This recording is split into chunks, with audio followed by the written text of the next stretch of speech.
कुछ हफ्ते पहले इंडिया की official Oscar entry film announce हुई और ज्यादातर लोग उससे खुशी थे, पर उसमें एक शॉकिंग चीज ये थी कि लापता लेडीज वाज कंपीटिंग विद छोटा भीम फॉर ऑस्कर। छोटा Bhim. As hilarious as this thing was, मेरे मन में ये विचार जरूर आया कि एक बच्चों वाली फिल्म क्यों ऑस्कर वर्दी नहीं हो सकती। इनफैक्ट हो सकती है, होती हैं। वेस्ट में बहुत सी बच्चों वाली फिल्में ऑस्कर्स के लिए नॉमिनेट भी होती हैं और ऑस्कर्स जीतती भी हैं, वो भी वेरी डिजर्विंगली।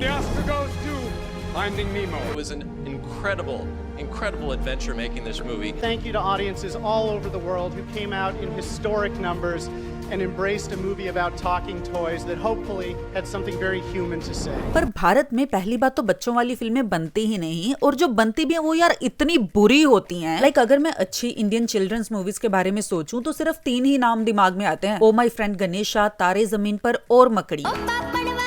और ये सारी फिल्में काफी पुरानी हैं। अभी रिसेंट टाइम्स में एटलीस्ट पिछले 10-12 साल में तो कोई भी डिसेंट चिल्ड्रंस मूवीज नहीं आई। जहाँ की वेस्ट में देखा जाए तो हर साल भरपूर मात्रा में बच्चों के लिए फिल्में बनती हैं। इनफैक्ट पूरे के पूरे स्टूडियोज हैं जिनका सारा फोकस सिर्फ बच्चों के लिए फिल्में बनाना ही है, जैसे कि Disney, Pixar, DreamWorks etcetera. In fact इसी साल की हाईएस्ट ग्रोसिंग फिल्म्स की लिस्ट उठा के देखो तो तुम्हें टॉप में इनसाइड आउट 2, डिस्पिकेबल मी 4, कung fu panda 4 ऐसी फिल्में दिख जाएंगी। और साइड नोट, ये सारी फिल्में एक फ्रेंचाइजी का हिस्सा हैं, जिसका मतलब इनकी पहली इंस्टॉलमेंट्स इतनी सक्सेसफुल रही हैं कि वो और फिल्म्स में इन्वेस्ट कर रहे हैं और वो भी अच्छी खासी कमाई कर रही हैं। वहीं इंडिया का सोचूं तो छोटा भीम को छोड़ के कोई और फिल्म आती ही नहीं दिमाग में। अच्छी और बुरी तो बहुत बाद की बात है, पर क्यों हमारे देश में जहाँ की पॉपुलेशन इतनी ज्यादा है, जिसका मतलब कि बच्चों की गिनती भी ज्यादा है और सिनेमा गोइंग लोगों की तादाद इतनी ज्यादा है, फिर भी क्यों हमारे देश में डिसेंट चिल्ड्रंस मूवीज नहीं बनती? इसके बहुत से रीजंस हैं, पर मेरे ख्याल से cultural difference is one of the biggest aspect in this thing. जहां वेस्ट में बच्चों और टीनेजर्स को एज इंडिविजुअल्स ट्रीट किया जाता है, जहां उनको शुरू से ही एक अलग तरह की इंडिपेंडेंस, प्राइवेसी और रिस्पेक्ट दी जाती है, वहीं इंडिया में the adults, the parents, they are over protective of their children. 21-22 साल की उम्र तक सारे मेजर डिसीजंस पेरेंट्स ही लेते हैं बच्चों के लिए। तुम कौन से करियर में जाओगे, किससे शादी करोगे, ऐसे लाइफ डिफाइनिंग डिसीजंस में भी पेरेंट्स का बहुत बड़ा हाथ रहता है। तुमसे पूछा कोई? पूछा कोई? नहीं मानेंगे। हम उन लोगों में से हैं जो अपने बच्चों का ख्याल नहीं करते। कि इंजीनियरिंग पढ़ेगा और मेरे साथ फैक्ट्री में काम करेगा। ये सब बहाने हैं, पढ़ाई टालने। इसको हम पेरेंट्स का कंसर्न, उनकी प्रोटेक्टिवनेस भी बोल सकते हैं, पर ऑल्सो कहीं ना कहीं it also shows how little the parents think of their child's intellect. हमारे यहाँ एडल्ट्स बच्चों को प्यार तो बहुत करते हैं, पर उनको एज रिस्पेक्टेड इंडिविजुअल्स ट्रीट करने की बजाय एक नासमझ जीव की तरह ट्रीट करते हैं। एक यंग एडल्ट के पेरेंट्स तुम्हें ये कहते बहुत आसानी से मिल जाएंगे कि अरे इसे अभी दुनियादारी की समझ ही कहाँ है। शैतान रैंचो अब भी तुम्हारे दिमाग से खेल रहा और है। ये चीज मैं बहुत generally as a wide thing बोल रही हूँ, specifically of course it varies from case to case. तो तुम ये लेके मत आ जाना कि ओ मेरे पेरेंट्स तो मुझे ऐसे ट्रीट नहीं करते। I am just speaking generally, culturally. ये सोच के ना बैठे हो कि हम उन लोगों में से हैं जो अपने बच्चों का ख्याल नहीं करते। अब तुम बोलोगे कि इसका फिल्मों से क्या लेना देना, तो लेना देना ये है कि जब कलेक्टिवली अडल्ट्स बच्चों को ऐसे देखते हैं, ऐसे ट्रीट करते हैं, तो उनके लिए जो फिल्में भी बनती है ना, वो भी कुछ भी बना के उनको दे दिया जाता है बच्चों की फिल्म बोल के। तुम उनकी इंटेलेक्ट को इतना डाउन प्ले करते हो कि the films made for them are not smart और गुड फिल्म्स।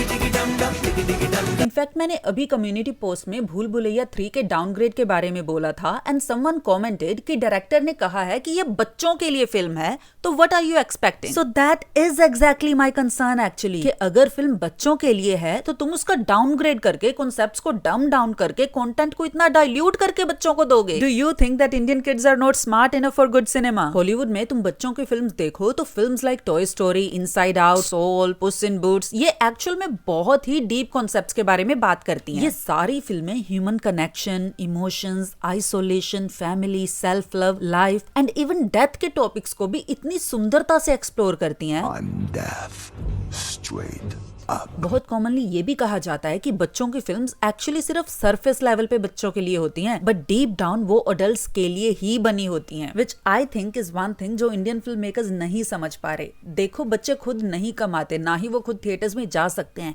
पेरेंट्स ही उनके लिए टिकट्स लेंगे, पेरेंट्स ही उनके साथ देखने जाएंगे, तो वो फिल्म जितनी बच्चों के लिए एंटरटेनिंग होनी चाहिए, उतनी भी पेरेंट्स के लिए भी होनी चाहिए, क्योंकि at the end of the day it's the adults जो अपना टाइम और पैसा खर्च के जा रहे हैं। पिछले साल मैं अपने भाई के साथ पुस इन बूट्स देखने गई थी, क्योंकि हमें कुछ फन, चिल, लाइट हार्टेड देखना था, तो सोचा कि चलो ये बच्चों वाली फिल्म दिखाते हैं, but it was not a fun, chill, light hearted movie. In fact मैं इतना रोई थी पैनिक अटैक वाले सीन में। And even the whole point of the film कि तुम मौत से नहीं भाग सकते, मौत को जब आना है तब वो आएगी ही। All we can do is live life to the fullest while we can.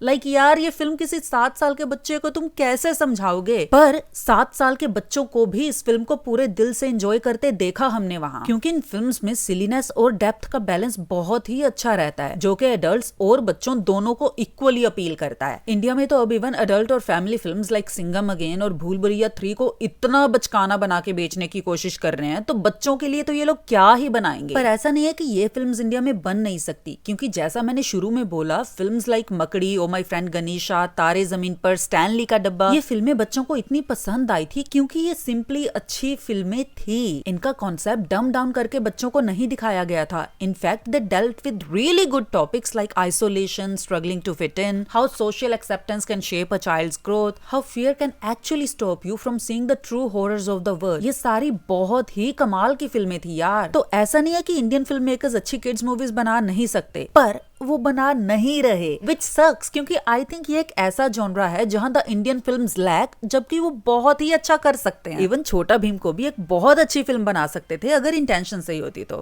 पर चलो, तुम्हारे क्या विचार हैं इस चीज को लेके मुझे कमेंट सेक्शन में जरूर बता देना, और ये भी बता देना कि कौन सी इंडियन किड्स फिल्म देख के तुम बड़े हुए हो और उसका तुम पे क्या इम्पैक्ट पड़ा।